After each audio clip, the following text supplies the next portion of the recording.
The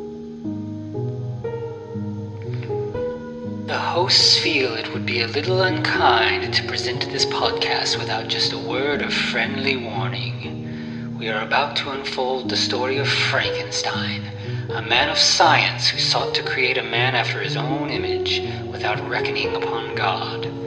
It is one of the strangest tales ever told. It deals with the two great mysteries of creation, life and death. I think it will thrill you. It may shock you. It might even horrify you. So if any of you feel that you do not care to subject your nerves to such a strain, now's your chance to. Well, we've warned you.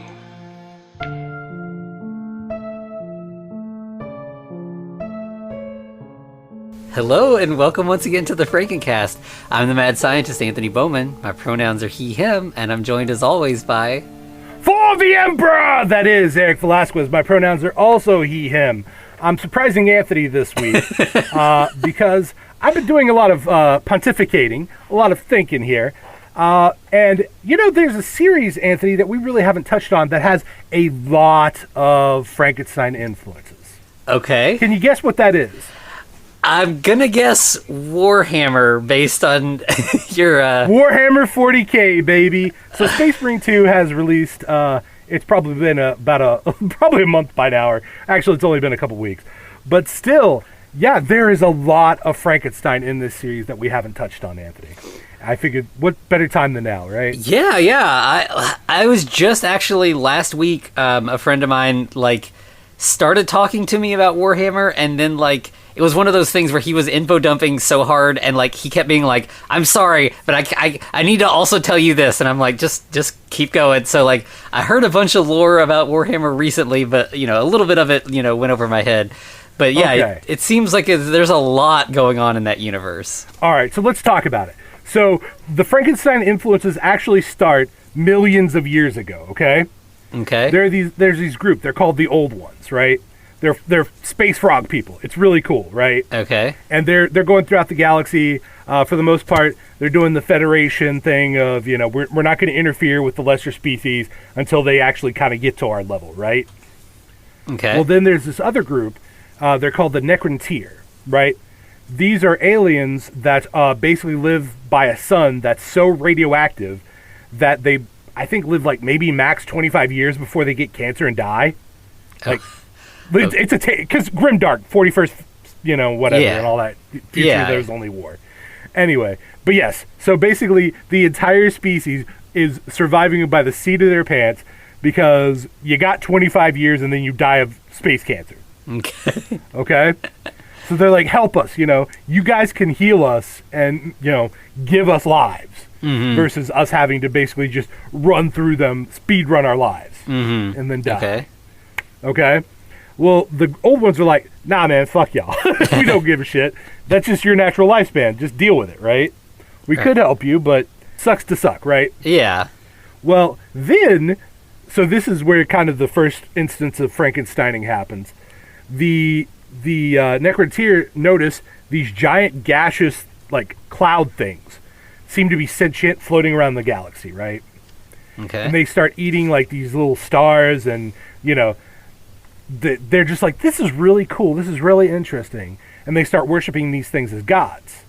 And they don't really take notice of the Necrontyr. They're just sentient clouds, or semi-sentient clouds, right? They're basically cloud creatures, things like that. Well, the Necrontyr are like, hey, let's build our gods' bodies. Maybe then they'll actually give a shit. So they do build their gods' bodies. The creatures inhabit them. They're called the Catan, or Catan? Yeah, whatever. Anyway, it sounds like a board game. The point being is they're now in these weird alien, hybrid sentient robot bodies. Okay. And they're like, okay. They start developing an actual intelligence at this point. And they start becoming really sneaky. And they're like, you know what we're going to do? We're going to fuck up the Great Old Ones since they won't help you guys out. Once we take care of them, we will find a way to help you out. Okay? By the way, one of these guys is named the Deceiver. So I don't know if that tells you kind of where they are after they gain sentience. So they do go on this big war with the old ones. The old ones are like, we're getting our asses kicked. We've got to create like these other species to help us out here. So they genetically modify fungus to be super hardy, super strong animals, right? That's where the 40k orcs come from. At this point, they're called the Krork. That's what they were called. They were the Krork. Okay. So now you see where orc comes from. They get stupider over time. You know, basically the war goes on. The Krorks are kicking butt, but they're not smart enough, effectively, to be able to actually lead, right? They're good foot soldiers. They're good shock troops. So the old ones are like, man, we need something a little bit smarter, a little bit quicker, you know? Maybe a little bit with some space magic. They create the Eldar from birds. Okay. So space elves are descended from bird people. They got hollow bones. Okay. I don't know what that matters. It does, apparently. Fuck it. Why not? So now they have the Eldar and the Krork, and they start turning the tables. It starts going pretty good for them. They're starting to win their fights. And then the Catan are like, man, you know, it would be great if you Necrontyr could really pull your weight a little bit more. So how about this? Check this out. You gave us these really cool, like, biomechanical bodies. So what if we gave you biomechanical bodies until we win the war, and then, you know, then we get you your bodies back. Everything's great. Okay? So the leaders of the Necrontyr are pretty much like, yeah, that sounds great, but there's one guy who's like, I don't know, bro. I mean, I'm going through with it, but it sounds sketchy as shit. I want to retain my sentience if I'm going to do this. If I'm going to let my people become biomechanical, I want to make sure that I know what's going on. And effectively they do. They do the soul transfer thing. All the people are basically just robots. The leaders are the only ones who have any sentience whatsoever. So now we have like biomechanical gods controlling like lesser mechanical beings. They start like turning the tables one more time. The great old ones effectively get wiped out, but the Krorks and the Eldar are doing their thing. They're still running wild. They start breaking up, but they keep winning basically. And it looks like the Catan are like, all right, I think we're good. I think we win. Here's what we're going to do, though. We're just going to keep you the way we are because we like having power over you guys. Of course. So the Necrons are like, you know what? Fuck you guys. And they go to war against their own gods and kill them. Okay. So, all right. This creates something known as the warp, Anthony. So by the way, our Frankenstein count are Catan, Necrons, Krork, and Eldar, right? We got 4 right there. Yeah. Okay. This creates the warp. The warp is basically heaven, hell, and everything in between. It's the underworld. You know, it is, because of this war, it caused so much of a disturbance in, like, the spiritual space of the Warhammer 40k universe, right? So now there are these other gods that start popping up. You got this guy, why am I blanking now, Anthony? I know Nurgle. Nurgle is the god of disease. He comes a little bit later. Tzeentch is the god of change. He's a bird guy, or can be a bird guy. He can also be whatever the hell he wants to because he changes all the time. Khorne, yeah. He's got the knobs, or he's got the juice. Anyway, yes, because of this war, they create Khorne. Khorne, right? He is effectively the god of war. That's where he gets all of his power from. You know, just straightforward war, though. No sneaky stuff. He likes bloodshed. He is the blood god. He has the skull throne. This is the guy. Okay? Because of this war. All right. So moving on from there, you know, everything kind of calms down for a bit until these little monkey guys start gaining sentience, and then they start doing magic on this weird planet called Earth, right? Okay. Yeah. So, you know, they run around, they do their thing.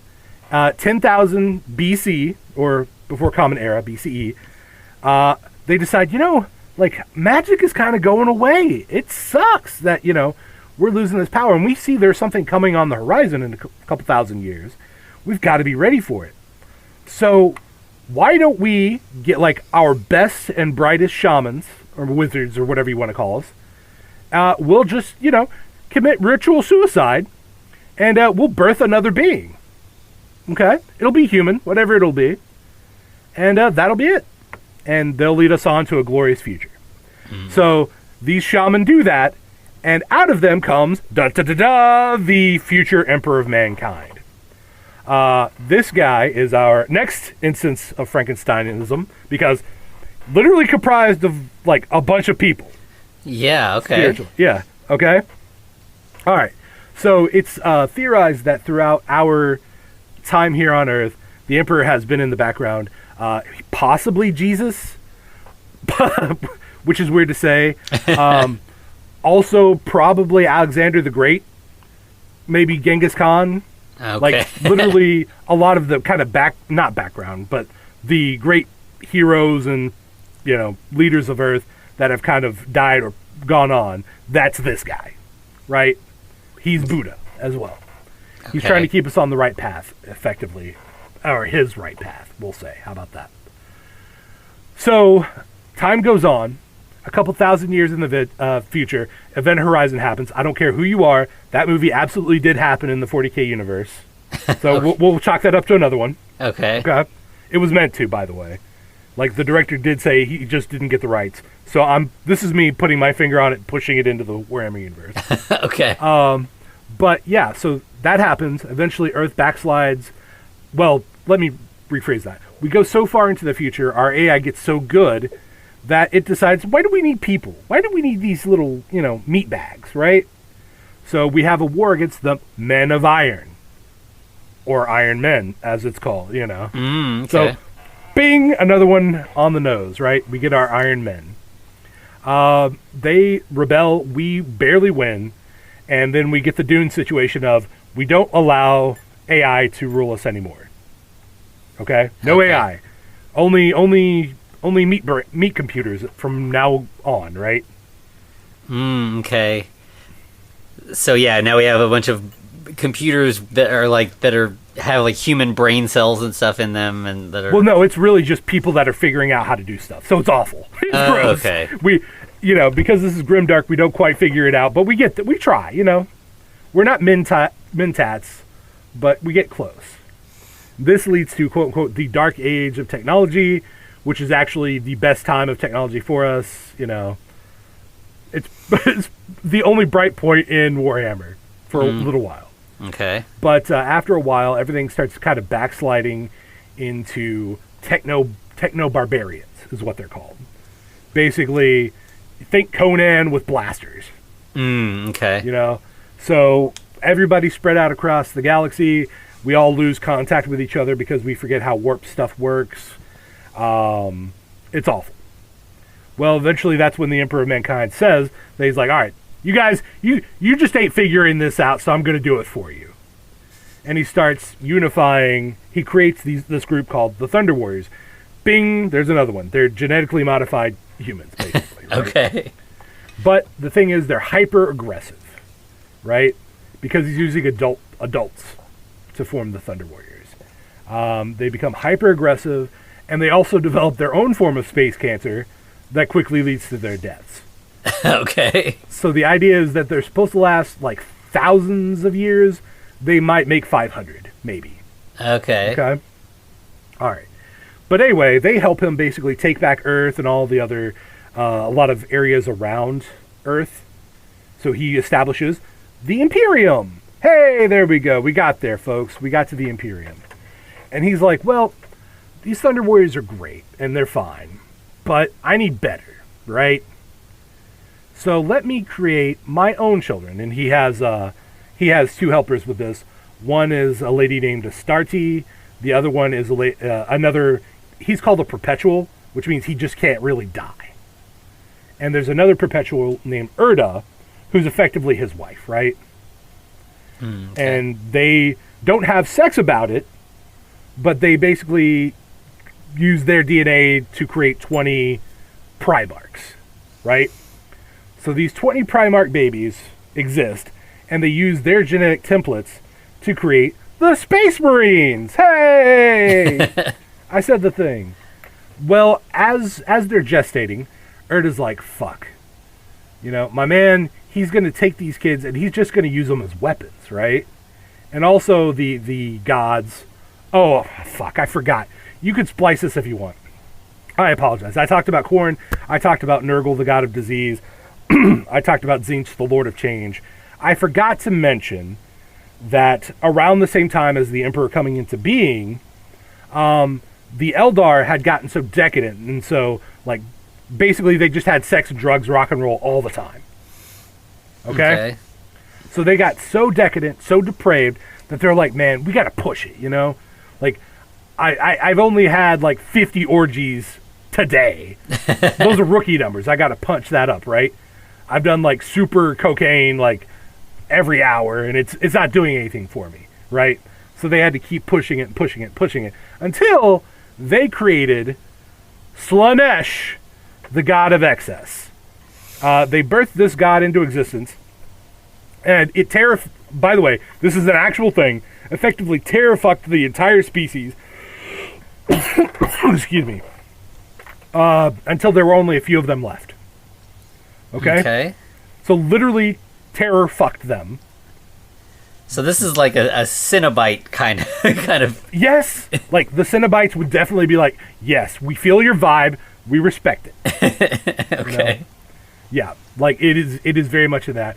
Except there's no, whereas Leviathan likes order, Slaanesh is just like, let's rail space cocaine and just like use drill dildos on each other all the time. And just keep pushing it. But that's the idea. So anyway, bumping back to Erda and the Emperor, she's like, all these, the Chaos Gods, those 4 that I mentioned, are basically like, yo, he's just going to ruin, like, everything. He's going to just jack up everything and use your kids as weapons. He's going to kill them. He's going to expend them. They're not going to have a life. And Erda's not about that. She actually is Mother Earth, effectively. Okay. So she jettisons the Primarch across the galaxy using space magic. Obviously, Emperor's pretty upset about this. He still goes on to conquer all these worlds. He gets reunited with his kids, and they go on to do all kinds of heinous shit, eventually resulting in the death of a lot of the Primarchs. Some of them join Chaos. We're not a Warhammer 40k channel. We're gonna just go and then. But anyway, we get to the point where effectively the eldest son of the Emperor, Horus, or at least his favorite son, has joined Chaos, and he's like, "Fuck you, Dad." I don't know why the Emperor didn't know this was wrong because his name's Horus Heresy. No, I'm kidding. This leads on to the Horus Heresy, which is Horus going against the Emperor, trying to found his own empire, right? Okay. So Horus fights Sanguinius, which is he's a vampire angel. Okay. Yeah, it's weird and wild. We can talk about more if this gets traction and you like it. Anyway, Horus kills the vampire angel. Then he gets in a fight with his dad, the Emperor, almost kills the Emperor, mortally wounds him, but the Emperor just literally deletes him from existence. Like, his soul is gone. Like, it's as if there was no Horus other than the shit he caused. Like, so if you were to somehow go out into the warp, you could, like, find maybe you and me at this point. You're not going to find this guy. He doesn't exist there anymore. Like, just literally Control X on Horus. Okay? Okay. So then they're like, oh shit, if the Emperor dies, Horus did create this giant portal in Earth that leads to hell, basically, the warp. And if someone doesn't contain that, it's going to just completely absorb the Earth and everything around it. Also, the Emperor is controlling this thing called the Astronomicon Beacon, which that lets us navigate the hell space, basically. Okay. Okay? So if the Emperor dies, everything goes shit. If we don't have someone sitting on the Golden Throne, everything goes shit. Tell you what, let's put the Emperor's body on the Golden Throne, and hopefully that'll keep him alive for long enough that we can figure it out, right? Eventually? Yeah, okay. So there's another instance of Frankensteining. We slap the Emperor on the Golden Throne. We feed him 10,000 psychic beings every single day. And that somehow keeps him barely alive. Like, this is a being that could regenerate under normal circumstances. But because he got so fucked up by Horus, he's not regenerating like he should. Okay. And if we don't feed him 10,000 beings, the Earth goes kaput. We lose track of hell space, and we're set back probably another 10,000 years. All right. So we are getting to the end, by the way. So out of this, though, there are a couple other beings that have kind of taken up the Emperor's genetic fuckery, we'll say. Okay? One being a man named Belisarius Cawl. Belisarius Cawl works for Chaos. That's the long and short of it. He makes genetic clones of the Primarchs, but for the most part, they don't seem to have the souls of the Primarchs, and the souls are what give the Primarchs their special, like, powers, effectively. Okay. So they're just super powered bodies. Golems, effectively. Gotcha, okay. And, So, but he is trying to make Primarchs. And he according to the lore, he's getting close. Whether he eventually figures it out or it doesn't happen till 30,000 years, when Games Workshop has made billions of dollars, we'll figure that out.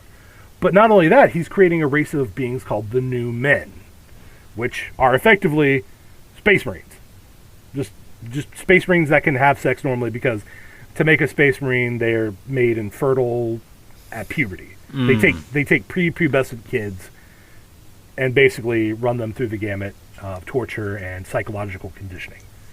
Now, aside from did I say Belisarius Cawl? Mm-hmm. Yeah. That was wrong. That's a guy called Fabius Bile. So Fabius Bile is the Chaos guy that did all that shit. Sorry, I'm letting it run wild. Belisarius Cawl is actually a being who does similar stuff, but he does work for the Imperium. I said Empire. Anyway, Belisarius Cawl, however, is a mostly mechanical being. He works for a group called the Mechanicum, which are, if you ever hear the phrase, what was it? Something about the weakness of the flesh, or once I learned the weakness of the flesh, I learned to hate it. Hold on. Yes. Let me read this in earnest. From the moment I understood the weakness of my flesh, it disgusted me. So these beings were once humans. They replaced their body parts with mechanical body parts. So they themselves, of the Mechanicus, are Frankenstein beings. Put another ding on the list. But he actually works with one of the Primarchs now, named Robuti Guilliman, and basically makes a better Space Marine. One that can actually go toe-to-toe with Chaos, because once you're empowered by Chaos, you're a little bit stronger if you don't turn into spaghetti. But, yeah, so, I mean, I didn't include every single one, and I did glaze over a little bit. But, I mean, what are your thoughts on the Warhammer 40k universe? Yeah, I mean, it's impressive. Like, I know this game has been around for 30 plus years at this point, right? I would be surprised if it wasn't more like 40 almost. And so it started as a game and then inspired a lot of novels, sort of building on the lore and everything. Yes. Okay. 1987, so almost 40 years. It seems like the lore is so extensive and it's impressive to create all of these different religions and these different gods, and it's interesting that so many of them are focused on modifying life to make something more powerful. I mean, I guess that's all of the movies we're watching, and it's this over and over again. Sentient life trying to extend itself, and I guess in this sort of situation where it's spread across thousands of years of this sort of multiple societies, it makes sense that this kind of idea would keep coming up over and over again. But it's impressive that the creators found, the creators of this this fiction found so many different angles and different ways to get at this. Right. Yeah. There's so many ways. I do love how this came around in 1987, and that's a pretty pivotal time in sci-fi, right? That's when it's becoming mainstream, really for the first time since Star Trek. Mm-hmm. Well, I guess since Star Wars, but still. Yeah, and here's another kicker for you. So, I've been talking about Warhammer 40K, but if you think about it, Warhammer 40K is a Frankenstein of another game, too. The original game was called Rogue Trader, because you were supposed to go around as like basically a space pirate. Okay. So, it's interesting that the game itself is a Frankenstein creation, right? Not only the story, but everything, like, is kind of mixed. Obviously they did it until it worked, right? And now it's become such a big property. The fantasy setting of Warhammer came first, right? Mm-hmm. And then, and the idea is that is it the same universe at just two very different points in time? Or is it completely separated? Some people will say yes. Some people will say yes. I think most will say no, however. They are different universes. One person jokingly said that the Emperor, who is, what's his name? Sigmar, is the human god, effectively the human god of Warhammer Fantasy. Some people joke that Sigmar is one of the unknown Primarchs of the Emperor of Mankind. But, yeah, there's no substantiation to that. So, no, they're separate. Gotcha, okay. But they are there's a lot of crossover with characters. Like, the Chaos Gods still exist in both. They are named Nurgle, Slaanesh, Khorne, and Tzeentch. They have the exact same personalities and everything else. There's actually another demon called Be'lakor, who is the first murderer who ever existed. So I guess he's Cain, kind of. Okay, interesting. Yeah, he exists in both. So there's a lot of crossover, a lot of similarities. But they are different. I guess alternate universe. So even though you can go to alternate universes in Warhammer 40K. I mean, yeah, I guess it makes sense. Like, the idea that these gods might be sort of gods across multiverses. And Gork and Mork. Those are the Krork/Orc gods. Okay. One is cunningly brutal, and the other one's brutally cunning. Okay. Yeah, I mean, I feel like this is... It's one of those things that is pretty daunting for somebody outside. Like, there's so much lore here that I can see a lot of people being like, well... I know I'm not going to become an expert in this lore. There's just too much. So I guess I'm just going to skip it altogether. But everything I've seen about it has been so compelling and interesting that, like, it does make me want to kind of keep looking into it more and more. Which it is. Like, as a person who doesn't have a great deal of money, I feel myself being fairly comfortable. I've got to, say I'm not going to buy all the models for sure. Mm-hmm. But, it is. There's a lot there to dig.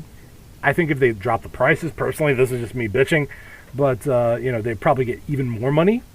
But the fact that you've got Henry Cavill pushing for an Amazon TV series set in this universe, that's got to say something, right? Yeah. For it being around, back into the 80s, I do feel like it has gotten a little bit more mainstream acknowledgement in recent years. It's not Star Wars yet, like it's not like culturally ubiquitous, but like I feel like at least once a week I hear somebody talking about it in some kind of context. Yeah. And I think a lot of this has to do with the pandemic. I think that was a push, right? Because a lot of people had time to sit around, they had time to paint their miniatures, buy miniatures if they wanted to, and it was a great way to blow off steam. Yeah, and my initial understanding was that it was mostly, a game, like the gameplay came first, and then the lore sort of like built from that. Yep, I would say another ding goes on there, because originally Horus wasn't even the Emperor's son. Right, they change the lore all the time. Okay. Yeah, I didn't even talk about the Custodes. those are actually just humans that are genetically engineered. The Space Marines, they've got a whole nother thing. The Custodies are better Space Marines than Space Marines. Gotcha. But they're not as good as Primarchs. Though they'd probably kill me if they said. But yes, there's a lot of lore, a lot of gameplay. Obviously, like you said, the gameplay came first. It does change every 3 years. Yeah, it's just like D&D. They release a new edition book and, fine-tune rules and stuff like that, I'm sure. Exactly. Yep. And then, and then there's just so many novels, which I feel like, I know D&D has some novelizations, but I don't feel like a lot of people are I have I feel like I know a lot of people who play D&D, but I've never really heard anybody talk about being deep into D&D lore. Well, that's the beauty of it, because there's only a couple places where you're going to find D&D lore, right? You're going to find it in Forgotten Realms. I mean, obviously the campaign settings, but aside from that, the Dragonlance has a lot of books. Okay. So many books. Forgotten Realms has a lot of books. Eberron only has a few. I know there are many more settings. I don't think they have... Dark Sun has a few. Dark Sun's also a problematic setting. It can be. Yeah. Yeah. But yeah, so that's something I just wanted to talk about. I felt like it was appropriate. Like I said, I did not touch everything, and I skimmed over a lot. Yeah, I mean, my understanding is you could talk about this for hours and hours and hours and just barely scratch the surface. Yeah, I mean, this is a hell of an iceberg. Yeah. And it's something that, because I have not spent a lot of time in it, I do enjoy, getting overviews of it and kind of seeing everything that's going on in there, which makes me more interested in dipping my toe a little further into all of it.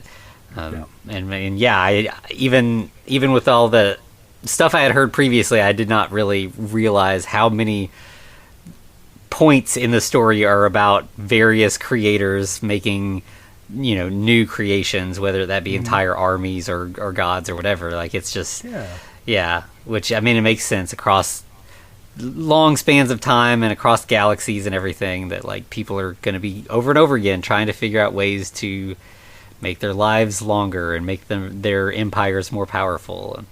Right. Make it easier on themselves, right? Yeah. And then inadvertently cause damage by doing so. Yeah. So thanks for bringing this to me. This is interesting. I'm gonna be probably going down a Wikipedia rabbit hole a little later with this, I'm sure. Well, I apologize for giving you a new hyper-focus. Yeah, but it's just something interesting. Hopefully you learned something. Hopefully the audience learned something. Hopefully they're not like, good God, shut this guy up. I'm sure that there is, definitely some crossover of Warhammer fans and Frankenstein fans. So I'm sure there's some people with thoughts about all this. And we'd love to hear from you. Yep, absolutely. Let us know what you think. Which sign-off were we using? Thank you for letting me waste your time. Thank you all for your support. Wherever you're listening, however you're listening, it means a lot to us that we can keep finding new little angles and ways to talk about Frankenstein stories, and we couldn't do it without you all. So thank you. And, of course, if you've got, if you want to talk Warhammer, hit us up, reach out on all the socials at the Frankencast, or you can email us at thefrankencast@gmail.com. We'd love to hear from you wherever. Yeah, I have approximate knowledge of most of it, I would say. Approximate knowledge, not exact. But once again, and also, if you're listening to this on YouTube, obviously catch us on the socials. We do have a TikTok. It's slowly being updated by me, who's an ADHD-riddled bastard who is moving slowly on it. We're trying some new things, so we hope you all are excited to go along with us for the ride. Yeah. All right, anything else we got to say? I think that's it. To be continued! To be continued! To be continued! Looks like you've survived another episode. The Frankencast is a production of FCR Media. It's hosted by Anthony Bowman and Eric Velasquez. Follow us on Twitter at The Frankencast, or send us a letter at thefrankencast@gmail.com.